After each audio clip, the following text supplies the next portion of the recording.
नमस्कार, आप देख रहे हैं एफसीएन 24 न्यूज़ में आपके साथ हरकुलिस पांडे और कोर्ट परिसर में हैं। कोर्ट परिसर में आपको इसलिए बता रहे हैं क्योंकि यहाँ पे जो भूरी कुरैशी का आपने नाम सुना था, जिसमें धर्मेंद्र प्रताप जो वरिष्ठ पत्रकार है उनके साथ धमकी दी थी कॉल करके, उसके मामले में जानने की कोशिश करेंगे कि धर्मेंद्र प्रताप जो फरीदाबाद न्यूज़ के वरिष्ठ पत्रकार हैं उनसे बातचीत करेंगे, जानेंगे कि आखिर क्या कार्रवाई हुई है और किस तरह से इस मामले को देख रहे हैं, क्योंकि कोर्ट पहुँचे हुए हैं। कोर्ट में आखिर पूरी घटनाक्रम पे एक बार जानकारी लेंगे। और हमारे सामने हैं, देखिए अब तस्वीरों में धर्मेंद्र प्रताप जो कि फरीदाबाद न्यूज़ के वरिष्ठ पत्रकार हैं।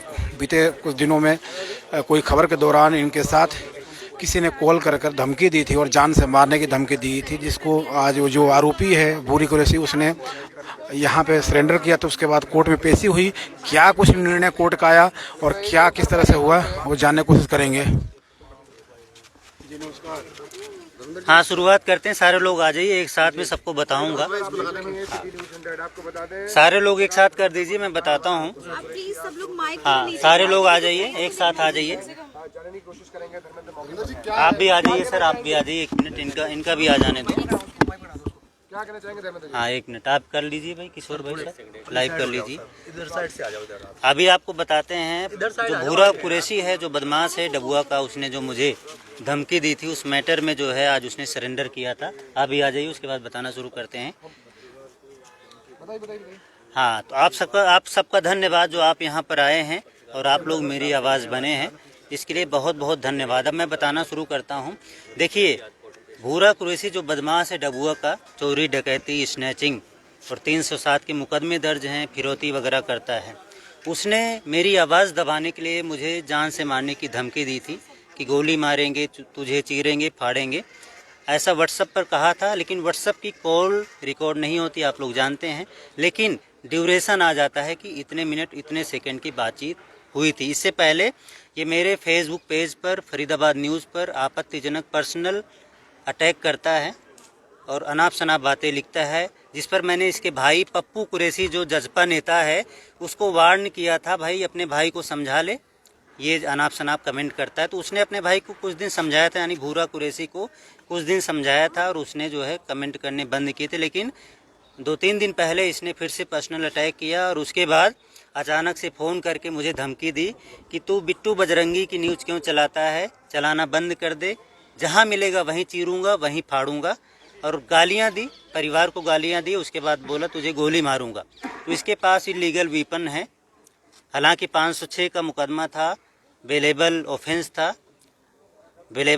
था, इसलिए जज साहब ने उसको बेल दे दी। लेकिन मैं इसके खिलाफ लड़ाई लड़ता रहूँगा। जहाँ भी ये बदमाशी करेगा, मुझे सूचना मिलेगी पब्लिक से कि बदमाशी कर रहा है, फिरौती मांग रहा है, ये चोरी डकैती कर रहा है, मैं इसकी खबर भी दिखाऊंगा, इसके खिलाफ आवाज़ भी उठाऊंगा। और आप सबसे निवेदन करूंगा कि इसके खिलाफ ज़रूर खबर चलाएं जब भी ये गलत काम करे, क्योंकि ये पेशेवर अपराधी है।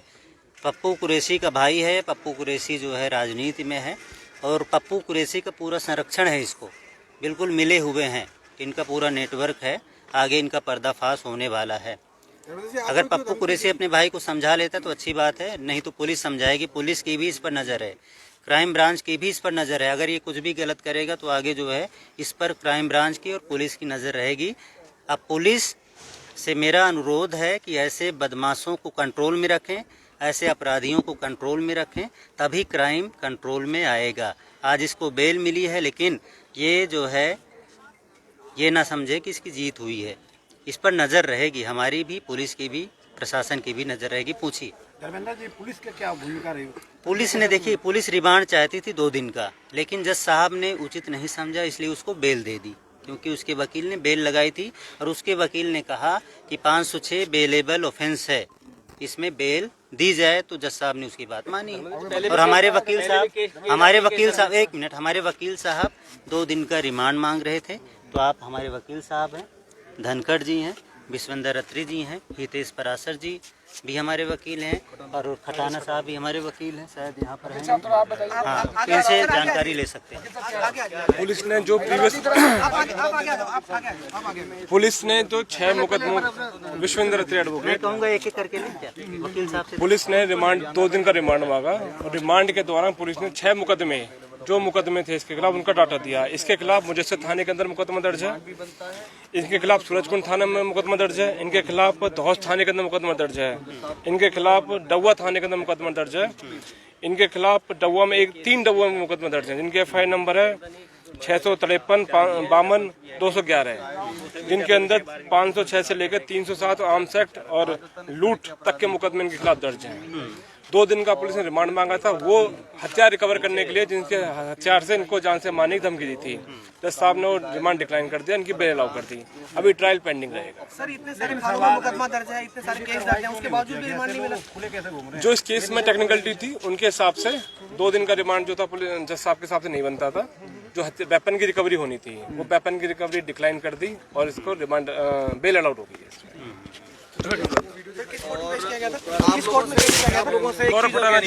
कि यदि हमारे मुवक्किल धर्मेंद्र प्रताप सिंह के साथ भविष्य में कोई भी इस तरह की घटना इनकी जान को माल को हानि पहुंचती है तो ये जो इन्होंने स्टेटमेंट दी है इनको इनकी सप्लीमेंट्री स्टेटमेंट और स्टेटमेंट समझ के इस पे इनके साथ कोई भी अगर कोई कानूनी कार्रवाई ये गलत करता है, कानून को हाथ में लेता है, इनकी जान पे कोई बन पाती है तो उसके जिम्मेदार स्वयं यही अपराधी होगा। ये इसकी स्टेटमेंट को आप इनकी को एक डिस्क्लोज वो स्टेटमेंट मान लें और इसको भविष्य में ताकि पुलिस भी कार्रवाई स्टेटमेंट के माध्यम से कर सके। सर ऐसे अपराधियों पर लगाम नहीं कसी जा सकती क्या? सर ऐसे अपराधियों पर लगाम लगाने के लिए धर्मेंद्र जी ने बहुत अच्छा प्रोत्साहन का कार्य किया है जो इसके खिलाफ FIR दर्ज कराई है। अदरवाइज आप जैसे पत्रकार जो बंधु हैं इस तरह के बदमाशों के अत्याचारों से कहीं ना कहीं दब जाते हैं, लेकिन ये आप लोगों की एकजुटता है जो आप इस तरह के अपराधियों के खिलाफ आप खड़े हो रहे हैं और होते रहना चाहिए। मैं ये कहूँगा सोशल मीडिया के माध्यम से जितने भी सामाजिक लोग हैं जो इस वीडियोस को ढूंढ रहे होंगे, देख रहे होंगे, चला रहे होंगे, सुन रहे होंगे, शेयर कर रहे होंगे, वो कभी भी अपराध के खिलाफ इसी तरह से खड़े हों, चाहे छोटा अपराध है चाहे बड़ा अपराध है। तो धर्मेंद्र जी ने आप लोगों के सामने एक मिसाल पेश करी है, आप खासकर आप पत्रकार बंधुओं के लिए, कि आपके साथ कानून भी है, कोर्ट भी है, हम जैसे जो वकील हैं क्राइम के वो भी आपके साथ है। Thank you so much. देखिए एक चीज और है, एक बात कहना चाहेंगे कि कुछ असामाजिक तत्व हैं और वो जो गुंडागर्दी है ना, मैं जसवंत पवार और सामाजिक कार्यकर्ता हूँ, युवा का संगठन है हमारा। और देखिए पूरा जो यूथ है भाई के साथ है। और देखिए आए दिन फरीदाबाद में जो घटनाएं हैं ना कि पत्रकार कुछ खबर दिखाता है, अभी देखा मैंने विनीश भाई एक खबर कर रहे थे उनके साथ भी धक्का मुक्की हुई, भाई को है, पहले पत्रकारों के साथ ही ऐसा क्यों? कुछ ऐसे सामाजिक तत्व हैं जो गुंडागर्दी के सहारे मीडिया की आवाज को दबाना चाहते हैं। तो आपके सबके चैनल के माध्यम से मैं एक संदेश देना चाहता हूं कि देखिए इतना भी कमजोर ना समझे और पूरा यूथ, मैंने भाई से एक बात कही थी फोन पे कि आप बिल्कुल भी ना हो ऐसे दुनिया भर के डोलते हैं।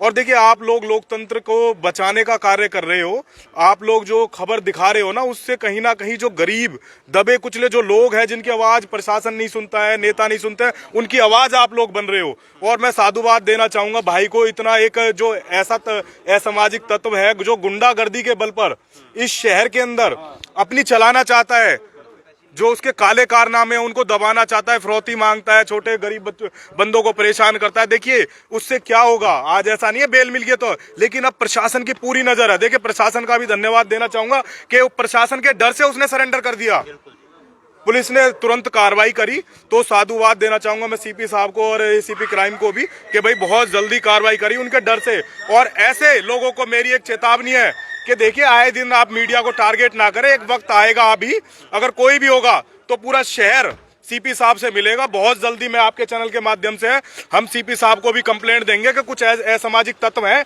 जो गुंडागर्दी को अपनी या दबंगई को करके मीडिया की आवाज दबाना चाहते हैं। बहुत जल्दी अगले सप्ताह में हम एक ज्ञापन भी CP साहब को देंगे। पारस जी, ये घटनाक्रम हुआ, पत्रकारों पर लगातार इस तरह का मामले निकल के आए हैं, ऐसे ही धर्मेंद्र प्रताप जी के साथ भी हुआ, गोली मारने तक की धमकी दी गई, क्या कहेंगे? देखिए जी, हमारे शहर के जो पत्रकारों में मजबूत स्तंभ जो माने जाते हैं वो हमारे धर्मेंद्र भाई हैं, पुष्पेंद्र भाई हैं और आप सभी लोग हैं, सभी लोग अच्छा कार्य कर रहे हैं। और मैं तो कहूँगा जहाँ शहर के अंदर विपक्ष खत्म हो चुका है तो वहाँ विपक्ष की भूमिका अगर कोई निभा रहा है तो वो हमारे पत्रकार भाई निभा रहे हैं।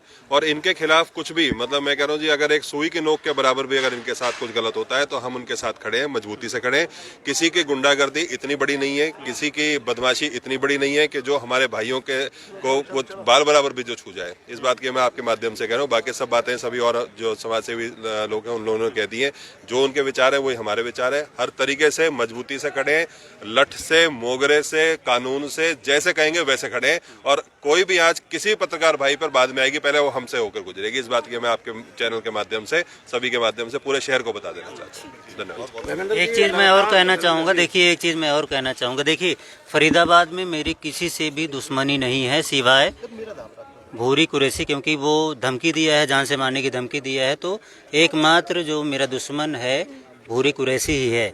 तो भविष्य में अगर मेरा कहीं नुकसान होता है, कहीं पर हमला होता है या कुछ भी गलत होता है, तो उसका जिम्मेदार भूरा कुरैशी, पप्पू कुरैशी, इसका भाई इस्माइल कुरैशी, जो भी नाम हो, इस्लाम कुरैशी कोई फर्जी चैनल भी बना रखा है मेरे डुप्लीकेट नाम से जो है, और मेरी छवि को बदनाम करना चाहता है, मेरे फरीदाबाद न्यूज़ को भी बदनाम करना चाहता है, और वो जो है हमेशा अपराधियों को सपोर्ट करता है। कहीं भी अपराध होता है, अपराधी पकड़े जाते हैं, उनको सपोर्ट करता है। तो ये सारे लोग ही जिम्मेदार हों, क्योंकि इन्होंने एक गैंग बना रखा है, एक नेक्सस बना रखा है, मेरे पीछे पड़े हुए हैं।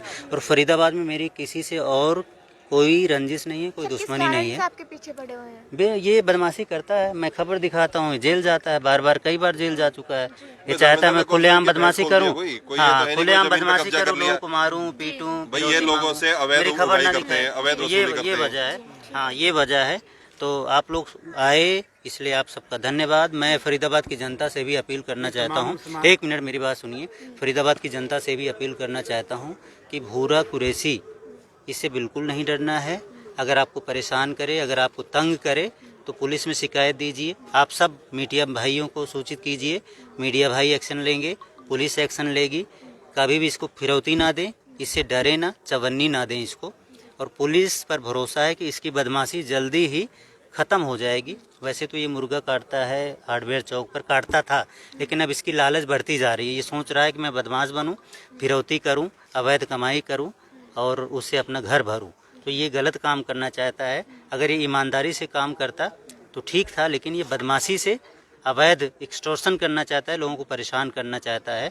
इसी वजह से मुझे टारगेट कर रहा है, क्योंकि मैं इसके रास्ते का रोड़ा हूँ, क्योंकि मैं फरीदाबाद की जनता की आवाज़ उठाता हूँ।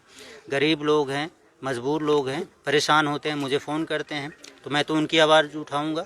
मैं तो अपने आप को फरीदाबाद की जनता का सेवक मानता हूँ। कोई भी चोर डकैत होगा तो मैं उससे डरता नहीं हूँ, ज़रूर उसकी खबर आगे भी दिखाऊँगा। अगर कुछ भी ये गलत करता है तो आगे इसकी खबर दिखाऊँगा, और आपको ये परेशान करे ज़रूर मुझे बताएं और सारे मीडिया भाइयों को बताएं, क्योंकि इसकी बदमाशी को ख़त्म करना है। अगर आज ये कंट्रोल में नहीं आया तो आगे ये पब्लिक को ज़्यादा तंग करेगा, पुलिस प्रशासन को भी ज़्यादा तंग करेगा। तो फरीदाबाद पुलिस प्रशासन ने जो भी एक्शन लिया, क्योंकि उनके डर से इसने सरेंडर किया, इसको पता था सरेंडर नहीं करेगा तो ये जो है लंबा जाएगा, तो इसने डर कर सरेंडर किया है। तो पुलिस प्रशासन का धन्यवाद कि आपके डर की वजह से इसने सरेंडर कर दिया। क्राइम ब्रांच का धन्यवाद, क्योंकि मुझे भरोसा है क्राइम ब्रांच की नज़र अब इस पर रहेगी और इसके नेटवर्क पर रहेगी। तो अच्छी बात है, रहनी चाहिए, ताकि इसकी बदमाशी कौन कौन सी धारा लगाई गई थी? अभी भैया 506 लगी थी, नॉन बेलेबल ऑफेंस है, बेलेबल भी है, नॉन बेलेबल भी है, दोनों है। अब जज साहब की मर्जी, बेल दें या ना दें। चलो मैं थोड़ा बोल रहा हूँ। बताइए। लगभग 3 साल पहले इसने मुझे धमकी दी थी, आप अपने को नाम बताएं। पुष्पेंद्र सिंह राजपूत, हरियाणा अब तक, ठीक है। तो मैंने FIR दर्ज करवाई थी। इसका पूरे परिवार हाथ पैर जोड़ के दर्ज क्यों कर, मतलब बात क्या हुई थी, इसका भाई पप्पू कुरैशी, उसने कहा बच्चे बीमार है भाई साहब, बहुत ज़रूरी है, मुझे कुछ पैसे की ज़रूरत है, तो मैंने 20,000 रुपये दे दिया था। जब मैंने पैसे मांगना शुरू किया तो पप्पू के भाई भूरे कुरैशी ने धमकी देना शुरू कर दिया, जान से मार दूंगा, पैसे मत मांग, ठीक है। फिर हाथ पैर जोड़े, मैंने इनको माफ़ कर दिया, ठीक है। ये इतने कंगाल हैं। इसका एक भाई मैंने माफ़ कर दिया, इसका एक भाई इस्लाम कुरैशी जो फरीदाबाद न्यूज नकली एक चैनल बना के चला रहा है, वो मेरे पास आया, घर में खाने के लिए नहीं है। मैंने 5-7 महीने पहले 2,000 रुपये उसको दे दिया। मैंने कहा चल, मेरा दिल थोड़ा वैसे है जो, ठीक है। आज तक उसने पैसा नहीं दिया है, सर झुका लेता है, ठीक है। मतलब मैं तो इनके बच्चों को पाल रहा हूँ जो है, ठीक है, रोते रहते हैं, और ये हमें, हमारे परिवार को, हमारी माँ बहनों को गाली दे रहे हैं, गोली मारने की बात कर रहे हैं जो, ठीक है। तो अब अगर भूरा कुरैशी, पप्पू कुरैशी किसी ने अगर उंगली दिखाई तो बहुत बुरा हाल होगा, बस समझ लीजिए।